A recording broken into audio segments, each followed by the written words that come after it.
गीता व्यवहार में परमार्थ की विलक्षण कला बताती है, जिससे मनुष्य प्रत्येक परिस्थिति में रहते हुए तथा शास्त्र विहित सब तरह का व्यवहार करते हुए भी अपना कल्याण कर सकें। अन्य ग्रंथों प्राय ये कहते हैं कि अगर अपना कल्याण करना चाहते हो तो सब कुछ त्याग कर साधु हो जाओ, एकांत में चले जाओ, क्योंकि व्यवहार और परमार्थ दोनों एक साथ नहीं चल सकते।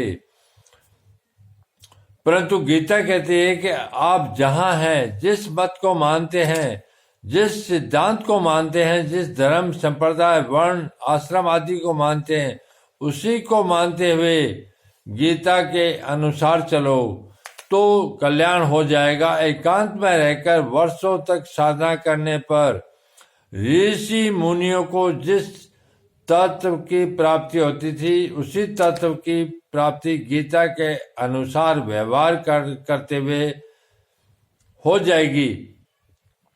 सिद्धि असिद्धि में सम रहकर निष्काम भाव पूर्वक कर्तव्य कर्म करना ही गीता के अनुसार व्यवहार करना है।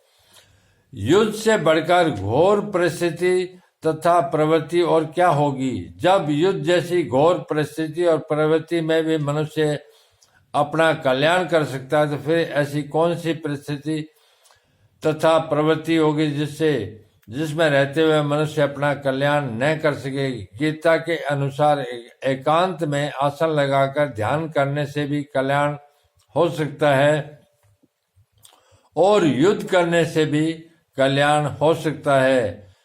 अर्जुन न तो स्वर्ग चाहते थे न राज्य चाहते थे, वे केवल युद्ध से होने वाले पाप से बचना चाहते थे।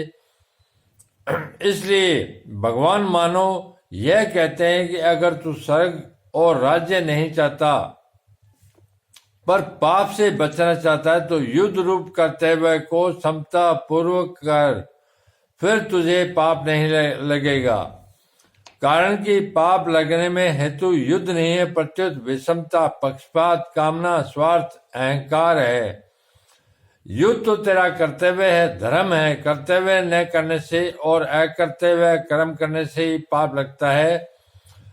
पूर्व श्लोक में भगवान ने अर्जुन से मानो यह कहा कि अगर तू राज्य तथा स्वर्ग की प्राप्ति चाहे तो भी तेरे लिए कर्तव्य का पालन करना ही उचित है। और इस श्लोक में मानो ये कहते हैं कि अगर तू राज्य तथा स्वर्ग की प्राप्ति न चाहे तो भी तेरे लिए समता पूर्वक कर्तव्य का पालन करना ही उचित है। तात्पर्य है कि अपने कर्तव्य कर्म का त्याग किसी भी स्थिति में उचित नहीं है।